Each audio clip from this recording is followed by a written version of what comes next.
Olá, graça e paz do nosso amado e querido Jesus Cristo sejam com todos, bênção de Deus, bênção de Deus. Até aqui tem nos ajudado o Senhor, esse é o vídeo de número 307, leitura bíblica, vídeo de número 307, onde estaremos aqui deixando registrado, né, e compartilhar com você a leitura do capítulo 4 de 2 Samuel. Diz assim a palavra do Senhor. Tem como título o assassinato de Isbosete. Ao saber que Abner havia morrido em Hebrom, Isbosete, filho de Saul, perdeu a coragem e todo o Israel ficou alarmado. Ora, o filho de Saul tinha a seu serviço dois líderes de grupos de ataque. Um deles chamava-se Baanã, o outro Recabe, ambos filhos de Rimon, de Beerote, da tribo de Benjamim. A cidade de Beerote era considerada parte de Benjamim. O povo de Beerote fugiu para Gitaim e até hoje vive ali como estrangeiro. Jonatas, filho de Saul, tinha um filho aleijado dos pés. Ele tinha 5 anos de idade quando chegou a notícia de Jezreel de que Saul e Jonatas haviam morrido. Sua amada o apanhou e fugiu, mas na pressa ela o deixou cair e ele ficou manco. Seu nome era Mefibosete.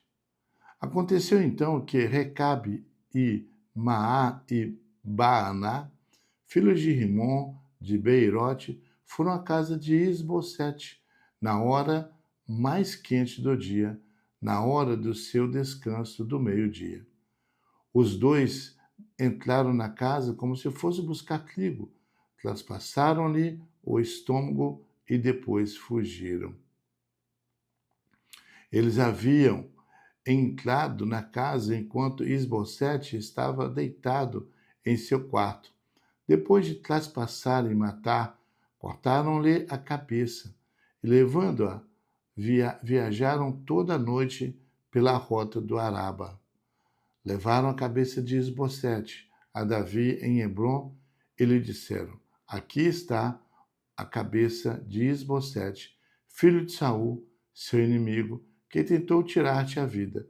Hoje o Senhor vingou o nosso rei e senhor, de Saul e de sua descendência.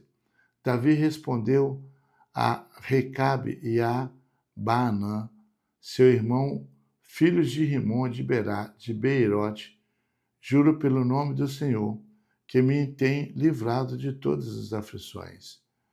Quando um homem me disse que Saul estava morto, pensando que me trazia boa notícia, eu o agarrei e o matei em Zicaque, como recompensa pela notícia que trouxe.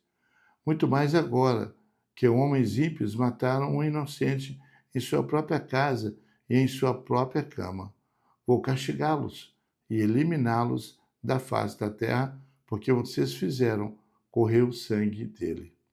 Então, Davi deu ordem a seus soldados e eles os mataram. Depois cortaram as mãos e os pés deles e penduraram os corpos junto ao açude de Hebrom, mas sepultaram a cabeça de Isbosete no túmulo de Abner em Hebrom. Aleluia, bênção de Deus. Capítulo 4 de 2 Samuel, são apenas 12 versículos. E 2 Samuel capítulo 4 narra então que Isbosete, filho de Saul e rival de Davi, é assassinado por dois de seus próprios oficiais, Recabe e Baaná, que esperavam ser recompensados por Davi. Em vez disso, Davi ordena a execução dos traidores por terem matado um homem inocente. O capítulo também menciona Mefibosete, filho de Jonatas, estabelecendo o contexto para a linhagem de Saul. A lição central é a integridade de Davi e sua recusa em buscar poder através da traição. Esse capítulo são 12 versículos. Nós podemos então dividi-lo ou esboçá-lo da seguinte maneira. Primeiro, versículo 1 ao 3, a queda de Isbosete. Após a morte de Abner, o principal general e força por trás do governo de Isbosete, o reino de Saul desmoronou em meio à instabilidade. Isbosete ficou politicamente isolado e vulnerável. Versículos 5 a 8, a traição de Recabe e Baaná. Recabe e Baaná, líderes militares de Isbosete, aproveitaram o momento de descanso do rei, invadiram sua casa sob o pretexto de buscar trigo e o assassinaram, decapitando-o. Eles levaram a cabeça a Davi em Hebrom, acreditando ingenuamente que, ao eliminar o rival de Davi, seriam vistos como heróis. Versículo 9 ao 12. A resposta de Davi. Davi não celebra a morte de seu rival. Pelo contrário, repudiou a maldade. Davi condena o ato como um crime vil contra um homem inocente dentro da sua própria casa. Justiça exemplar.